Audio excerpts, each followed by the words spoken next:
જી આપનું નામ? મારું નામ અર્પિતા ગિરીશભાઈ ઠાકર છે.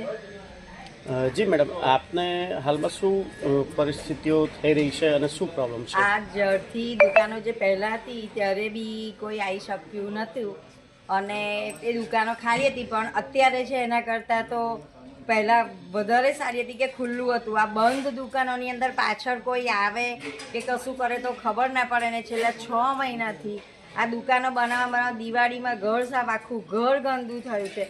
રોડ પણ બધા તૂટીને નવરા થઈ ગયા છે અને ખબર નહીં હવે શું છે, પણ આ દુકાનોના લીધે અવર જવરમાં બી ઘણી તકલીફ પડે છે. છોકરાઓને બી અમારે નવા નવા માણસો આવે તો ખબર ના પડે કે અમે એમની પર વિશ્વાસ કરી શકીએ ના કરી શકીએ, તો એના લીધે અમે છોકરાઓને બી જલ્દી બહાર મોકલવા નથી દઈ શકતા. અને અહીંયા બી આટલા એરિયાની અંદર 4 ડીપી છે, તો મેં મારા ઘરની સામે ડીપી નાખતા હતા તો એને ઓનલાઈન અરજી કરી તો ગવર્મેન્ટનો એક સપોર્ટ મળ્યો કે જેનાથી ડીપી મને ત્યાં આગળ ખસેડી આપી છે. પણ બીજું તો હું તમને શું કહું, આ દુકાનોથી અવર જવર અને રેસિડેન્ટલ એરિયામાં બને ત્યાં સુધી એવું લાગતું નથી કે કશું એ થઈ શકે.